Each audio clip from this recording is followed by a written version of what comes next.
नमस्ते। आज हम एक ऐसी कहानी पर बात करने वाले हैं जो बुलंदशहर से आई है और ये वाकई में बहुत परेशान करने वाली है। ये एक महिला के बारे में है जिसके आरोप इतने गंभीर हैं कि लगता है वो एक बार नहीं बल्कि दो दो बार विक्टिम बनी।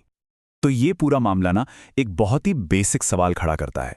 सोचिए, क्या हो अगर जिन लोगों का काम हमारी रक्षा करना है वही हमारा शिकार करने लगे। यही सवाल इस पूरी कहानी के बिल्कुल सेंटर में है। तो चलिए इस पूरे मामले को शुरू से समझते हैं।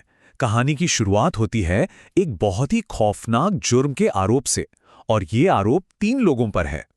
मामला है बुलंदशहर का, और महिला का कहना है कि सिर्फ 4 दिनों के अंदर उसकी पूरी की पूरी जिंदगी पलट गई।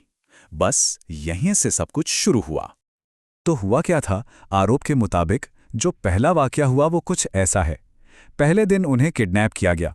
फिर जब वो कैद में थीं तो उनके साथ गैंगरेप और जबरदस्ती धर्म बदलवाने की कोशिश की गई। और फिर चौथे दिन वो किसी तरह अपने घर वापस पहुंच पाईं। तो मतलब उन 4 दिनों के जो आरोप हैं वो हैं नशीली चीज देकर किडनैप करना, गैंगरेप और जबरदस्ती धर्म परिवर्तन। अब ये आरोप अपने आप में ही बहुत ज्यादा संगीन है, पर कहानी यहां खत्म नहीं होती है। इसके बाद कहानी में एंट्री होती है पुलिस की, लेकिन मदद तो दूर की बात है। आरोपों के मुताबिक हालात और भी ज्यादा बिगड़ गए। जब महिला घर लौटी तो उसके बाद खुर्जानगर थाने से एक सब इंस्पेक्टर उनके घर पहुंचा, और बस यहीं से आरोपों का दूसरा और शायद उससे भी ज्यादा डरावना दौर शुरू हुआ। तो आरोप क्या है? आरोप ये है कि उस सब इंस्पेक्टर ने पहले तो महिला के पति को धमकाया, फिर उसे उठाकर थाने ले गया और आखिर में उसे छोड़ने के बदले पैसे मांगे, मतलब रिश्वत मांगी। और ये रिश्वत कितनी थी? पूरे 50,000 रुपए। आरोप है कि पति को छुड़ाने के लिए ये रकम ना सिर्फ मांगी गई बल्कि परिवार को देनी भी पड़ी। लेकिन मामला यही नहीं रुका। इस पूरी कहानी का जो सबसे शॉकिंग हिस्सा है वो अब आता है, जब इल्जाम आम लोगों से हटकर सीधा एक पुलिस वाले पर जा लगता है। महिला का कहना है कि उस ऑफिसर ने उसे कॉपरेट करने यानी सहयोग करने के लिए कहा।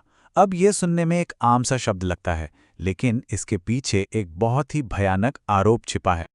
तो क्या मतलब था इस सहयोग का?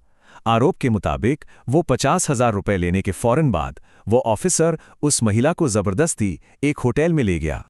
और उस होटल में आरोप और भी ज्यादा संगीन हो जाता है। महिला का कहना है कि वहां 2 दिन तक उस पुलिस सब इंस्पेक्टर ने उनके साथ 5 बार रेप किया। तो अब सवाल ये उठता है कि आज क्या हो रहा है? मतलब अब महिला की क्या हालत है? वो एक तरफ तो इंसाफ के लिए लड़ रही है और दूसरी तरफ उस पर जबरदस्त दबाव भी बनाया जा रहा है। इंसाफ पाने के लिए महिला ने ऑफिशियल रास्ते अपनाए हैं। उन्होंने अपनी शिकायत बड़े पुलिस अधिकारियों, जिसमें एसएसपी यानी सीनियर सुपरिंटेंडेंट ऑफ पुलिस भी शामिल हैं, उन तक पहुंचाई है। तो देखिए, यहां एक अजीब सी सिचुएशन है। एक तरफ वो महिला इंसाफ के लिए बड़े अफसरों के पास जा रही है और दूसरी तरफ जो आरोपी पुलिस वाला है वो कथित तौर पर उसे धमकी दे रहा है कि अगर वो चुप नहीं हुई तो उसके पति को झूठे केस में फंसा देगा। तो आज की तारीख में महिला पर किस किस तरह का प्रेशर है? पहला, आरोपी ऑफिसर की तरफ से सीधी धमकियां। दूसरा, थाने के बाकी लोगों की तरफ से चुप रहने का दबाव। और तीसरा, जो शायद सबसे बड़ा डर है, कि उसके पति को किसी झूठे केस में फंसा दिया जाएगा। ये सारी बातें हमें एक बहुत ही बड़े और मुश्किल सवाल पर लाके खड़ा कर देती हैं। जब बचाने वाले पर ही मिटाने का आरोप हो और सिस्टम पर ही चुप कराने का इल्जाम लगे, तो फिर इंसाफ मिलेगा कैसे?